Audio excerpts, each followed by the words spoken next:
we go. This is Christy Mattoon and Mind Rewire.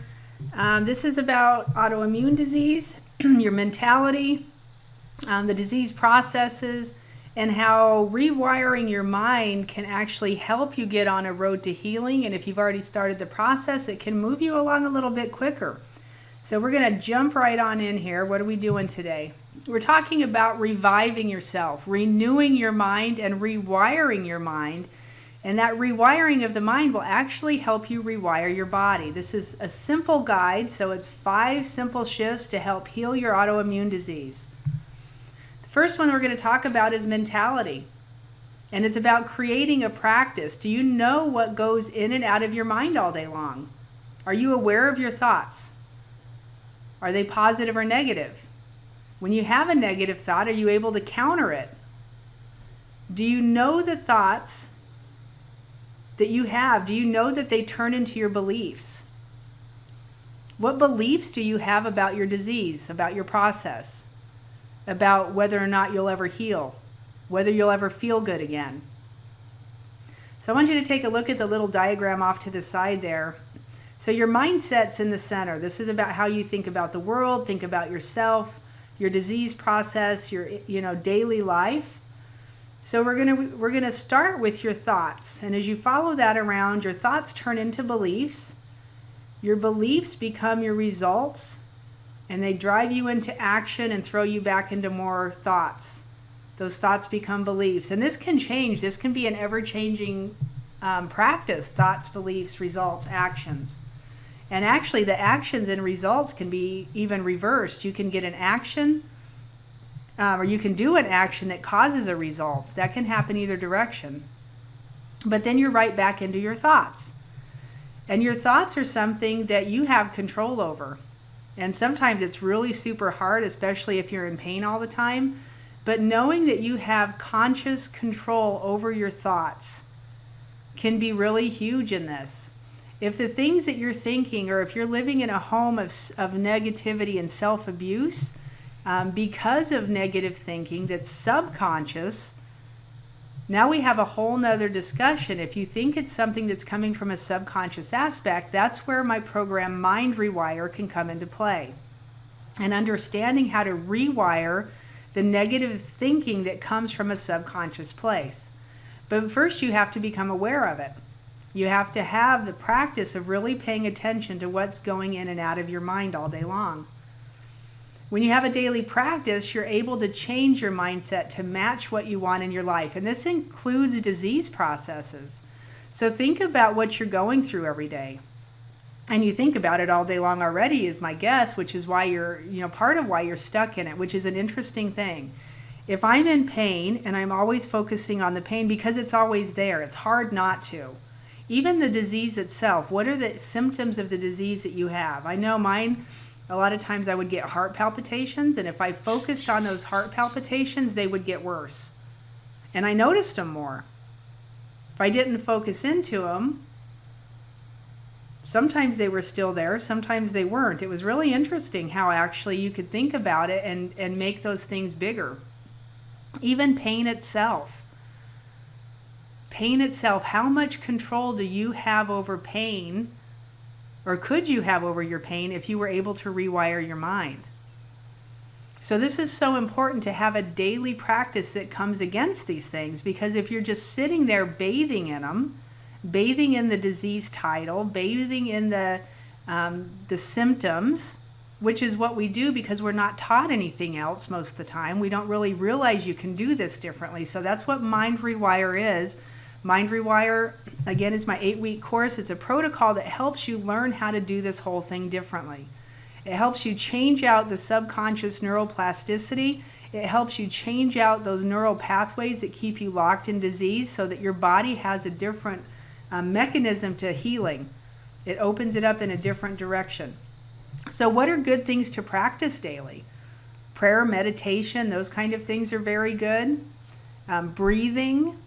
Without good breath, the body just kind of suffers and withers, right? Breath is the first thing we do when we come into this world, and it's the last thing you'll do before you leave it. So breathing, all the breaths in between become very important.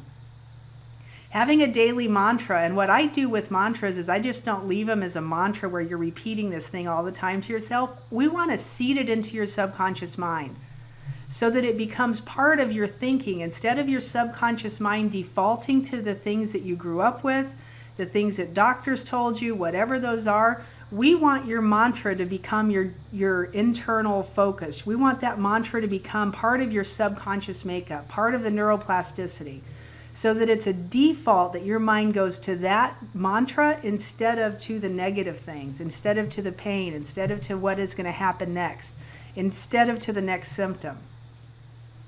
So having a list of, so the next thing on this list is a list of 5 things that you can accomplish. Having a list is a good daily practice. It just is, because it kind of keeps you on track and it gives you different places to go and do. Brisk walking. And if you can't briskly walk, whatever that means for you. So that's a gradable thing. Grade it to whatever you can do. Visualizing what you want for your life. And part of Mind Rewire's process is I walk you through that. We do a full visual, auditory, and kinetic process where we're actually going in and really creating what it is you want in your life, what you want it to look like, what it's going to feel like. And then we seed that into your subconscious mind. Very, very fun process, and it's cool to watch how quickly people can change when that's a center of focus instead of disease and illness. So let's talk for a few seconds about the emotional aspect of this. So emotions are emotions, right? You're happy, you're sad, you're surprised. You have this whole little chart over here, and this is actually a chart that we had used at some point with one of my kiddos, so he could understand and try and describe how he was feeling, because he had a really hard time even telling us what he was feeling. So taking authority over yourself means controlling your emotions and taking control of them and understanding when you're happy, when you're sad, when you're bored, because emotions can be tricky. Sometimes we'll mistake emotions for other things like hunger or boredom. Hunger is not an emotion. It might give you an emotion, especially if you're super, super hungry, but hunger is hunger. If you're hungry and you have food available, eat something. Eat something good for you that's going to fuel your body and benefit you. If you're bored, get up and do something. Right? Bored is not an emotion, so understanding the difference between these can be really, really important. A need for companionship. So you can fill in the blank here. I am sad, so I do what? Companionship can make a huge difference in a life of a person, especially with illness. And people tend to get sick or tend to get scared of us when we get sick. And I'm not sure, how that all plays out. I know a lot of my friends, it got kind of bizarre. And even through the healing phases, when I lost a ton of my weight, when I got down to quite a bit lower, I had people actually telling me I looked sicker than when I was sick because it wasn't what they were used to. I had people telling me that they were nervous for me that I had lost so much weight so quickly, but they didn't realize how much muscle mass I had gained. They had no idea. They were worried about me that I wasn't eating as much meat, that I was just having big plates full of salads and vegetables and beautiful fruits. And they were worried about that for me. So finding a good companion that can actually give you positive information and positive prompts so that you can stay in a positive emotional place is really super important. So let's talk about taking authority over your emotions and what that means. And there's some ideas here that you can utilize, and that you can find all kinds of stuff like this online. Understanding what triggered your emotional event will help you take authority over it. It's not always necessary. Being able to label the emotion becomes pretty huge when you can label it and look at it and then take it apart and say, okay, if I'm sad, why am I sad? What is it that's making me sad? And then what can I do? How can I shift my focus just enough that I can change my sadness? What can I do differently? What if I'm angry about something? A doctor just told me I'm going to have another disease because these are my symptoms, and I'm getting pigeonholed again into another disease title maybe. That made me angry when my doctor used to do that to me. Like, I get there's more symptoms. What is causing all of this? He never could tell me. We know now it's inflammation, right? A lot of us know, and we have all this new information about all this stuff. But what did I do with that anger? Well, I personally internalized it, which made all the symptoms worse. So yay me. But let's not do that. If we take authority over it, if I say, okay, I realize I'm angry, why am I angry? I'm angry because I just got told I'm going to have another disease because of all the symptoms I'm talking about. So now I'm angry at myself for even telling the doctor about the new symptoms because I'm getting another label. But instead of doing that, what could I have done differently? I could step to the side of it and say, okay, I'm having all these other symptoms. My anger is because of the symptoms, because of what the doctor said. So what do I do differently? I'm going to go online and start researching other options, which is what I did. It's how I came to the conclusion I came to, that I don't need the medication. I don't need the information the doctors were giving me were just propelling and perpetuating my issues. They weren't helping them. So I just went a totally different direction. I found people who understood it differently, and those are the people I went towards. So getting all of these things down and understanding these will be a huge benefit in your life. Basically, having control and being in authority just means that you win. When you become aware of your emotions and you take control so they don't control you, I'm angry, I get that I'm angry, what else can I do? I'm sad, I get that I'm sad. If you need to engage in your sadness or your anger for a second, do what you need to do, but know that it's also your choice to walk away from those and come at it from a different direction. Know when your emotions are controlling your choices. And this is the big deal here, and especially relating to food. If you're an emotional eater and you're still hung up on the fact that you can't have potatoes, you can't have french fries, you can't have, gluten, so all the wheat, all the bakery stuff is out. If you have a sugar addiction, how are your emotions helping you control those addictions? Those feelings relating to food. How does your emotional body help you control those? Because in the same way that it helps you keep fighting that you want to eat those things, and so the addiction process, right? I keep wanting to eat sugar, that keeps coming back up in my system, is the same way that you can walk away from it. Every time it comes up, I want sugar. What do you do differently to walk away from the sugar? Well, we know that there's a few different triggers to having a sugar addiction. One of them is if you have a candida issue, right? We've been eating sugar our whole life, so we have an overgrowth in our system. If you kill the overgrowth, we know that the addiction dies, right? So that's one. How do you kill? And then the question would be, how do you kill the candida? And you simply starve it. So that's an easy one. It's a process, but it's easy. Does that make sense? It's probably not easy. It's hard because you want the sugar, but once you kill it, that's done. Another thing with the sugar addiction is we know that if you're having, desiring sugar and you eat something fermented foods, and because those are healing in your gut, you're altering the candida, you're altering that whole process. You're actually, in your brain, you're quelching that desire for sugar.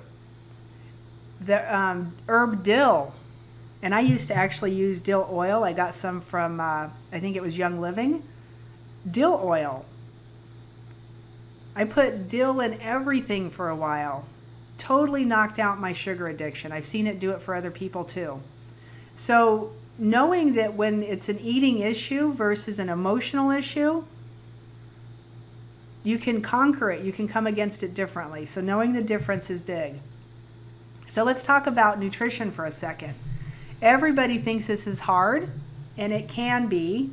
But here's the nuts and bolts. 90% is your mentality and what you believe about food. And most of that came from your childhood. It's what we were taught. We were taught to eat a certain way. You had food in front of you that you were taught, and we were led to believe it was healthy. Nobody knew the difference. So it's nobody's fault. I'm not assessing blame here, but whatever it was that was in front of you became your belief system about the food that you eat, what you can and what you can't. You feel like you're entitled to have all of these things that are making your body sick. And if you're still stuck in that place of fighting with your food, if you're on AIP or if you're on FODMAPs or whatever the diet you're using is, and you're still in a struggle with some of the food you can and can't have, I guarantee you it's locked up in your mentality somewhere. It's locked in that subconscious mind that at some point in your life, that became an emotional either something that satiated an emotional issue for you, or because you just had done it for so long. It became normal. And that was where most of us stood. I think that eating pattern, eating out of the center, I call it the center of the grocery store, eating the foods with the chemicals and all the byproducts in it became so normal, we just didn't question it until we got sick. Now we're forced to question it, and it comes down to an issue in our mentality. What are we willing to let go of? What are you willing to believe about food? Can you believe it so differently, so radically differently that you can heal your body with it? And I would just answer that question with a simple yes. I believe you can. Let's talk about movement for a quick second. So movement is required. You have to move your physical body. It's what it needs. So here's a place to start. And I know we're always tired. Our bodies always hurt. I know you hurt. I get it. Your joints are stiff. Maybe there's other things that are going on as well. You could have skin issues that are painful. The muscles themselves could be painful. But the more you move, the more you move, the more you move, the more you will be able to move. I promise you, your body will start to kick in and remember what movement is. And I know a lot of folks don't believe me on this, but if you're doing the things listed above, it'll fall into place for you. It just will. If you're moving, right? Get out and walk a little bit. You start from wherever you're at and gain momentum from there. Whatever it is you are doing, do a little bit more. If you can stand up out of a chair and then sit back down, you're basically doing an air squat. Stand there and do 10 of those 3 or 4 times a day, just up and down, real gentle. Sit down, stand up, sit down, stand up. Very, very gentle movement. Walking, practicing breathing while you're doing all of these things. Small, gentle things. Stand up against your counter in your kitchen and just do gentle push-ups. Right? You're up at an angle, so it's not like doing a full push-up. It's not like you're doing a plank on the floor. You can also hold planks against the counter. Doing something different to get your body moving. Go easy on yourself. Your adrenal glands have probably taken a hit. So be gentle. I wouldn't expect that you'll be able to jump into a full-on workout routine as prescribed by most fitness gurus for an average person, but you can start with little walks. And know that this is gradable. If I say start with a 20-minute brisk walk, whatever that means for you. Every other minute, maybe try and go a little bit faster. If you need to slow down, slow down. Let your heart rate catch back up and then continue. But it's just 20 minutes, right? Doing, like I said, the push-ups against the counter, holding planks against the counter, any little thing that you can get to start moving. Work on your balance. Work on your balance. Stand next to a wall and lift a foot off the floor so you're bringing one leg up into a 90-degree angle in front of you. And stand there. Do 30 seconds. Try and hold that position.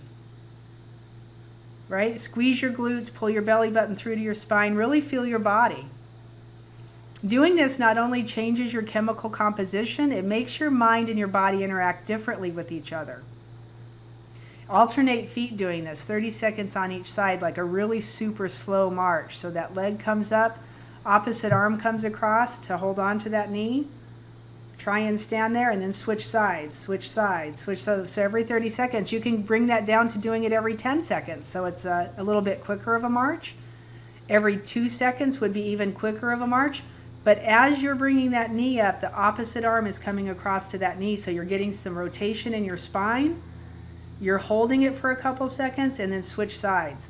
You can do this up onto a stair. So you're stepping up onto like the step onto your front porch and then right back down. Step up, bring your knee up, tap with the opposite arm, step back down. So you're doing kind of a march in and out of it. Planks for core stability and strength are amazing. I've got a little YouTube video listed down there to help you understand and execute a perfect plank. And like I said, do it against the counter if you can't do it on the floor yet. There's many different ways to grade this and do it, but movement is a key. Number 5 is just simply love yourself. Oddly, this is one of the things we tend to skip over the most. We don't do the things we should and the things that will make us strong and heal our bodies because we don't pay enough attention to what our needs are. Usually when we're sick, we're paying either so much attention to the pain, to the agony, and then how do we hold everybody else up around us? It's just how we are, isn't it? When you truly love someone, don't you go out of your way to do what's right for them. You stand up for them and come against anything that goes against what's going to be helpful for them. You put things in front of them that will help them with success and not send them down the wrong path. But when do you ever truly love yourself enough that you do that for you? When do you take full control of what's going on around you, and even inside your own kitchens? We still buy stuff that the rest of the family wants to eat, even though we know it's not healthy. We know it's not good for us. And we're still bringing it in. Why do we do that? Love yourself enough and love them enough to say no, no more. This should be the first shift instead of the fifth, but sometimes this doesn't show up until we get movement in the others. Sometimes we can't even find a way to say I love you to yourself until you get some movement in those other areas, with your mentality, with your diet, with your nutrition routine, with your exercise, with your movement. You start to feel your body differently, and then you start to engage differently with yourself. So to create the life you want and heal from autoimmune disease, you must incorporate these 5 shifts. I believe that this is the 5 things that are so important. Health has to be, mind and emotions has to be worked into your health plan. Your mentality and your emotions need to come in play somewhere, because without them, you're not going to be able to move the rest of it. Within the mindset, your nutrition and movement play a huge key. The movement actually upregulates some of the better neurotransmitters. Lack of movement will keep you in cortisol and the lower hormones. Your nutrition does the same thing. If you eat poorly, what happens to you on a chemical level? If you're always running from cortisol and adrenaline, what do you think that does to your health? What does that do to your mind? And you can control that with nutrition. You can control that by moving your body and exercising. These are proven facts. We know this. If you can keep your emotions centered around self-love, and a lot of people think when we start talking this way, just love yourself. This is too selfish. Be selfish. If you can come to a place where you are healthy and love yourself, the love that you have for everybody else around you and their love inside of that bubble, inside of that scope, will shift. And everybody gets the benefit that you're giving yourself by proxy. It's part of the flow of energy and how some of this stuff works. It's cool, it's interesting, and it's amazing when you finally allow yourself to do it. So this is Christy Mattoon. My name is Christy Mattoon. MindRewire.com is my website. Please go there and check out MindRewire.com. If you want to rewire your mind and start working from a different aspect, this is where to do it. I give you a whole strategy. It's an 8-week course that gives you the best of every energy protocol. It gives you the most simplest, quick, effective way to release subconscious chatter, to engage with your mind, to seed your mind with the positive things that you want in your life. It can only benefit any other process that you're already doing, whether you're sitting in a therapist's office, have tons of doctors, whatever you're battling. Mind Rewire will help you move and shift into a different focus so you can take authority and control of your life. Again, my name is Christy Mattoon. Blessings and peace. I hope you find this helpful and this finds you well.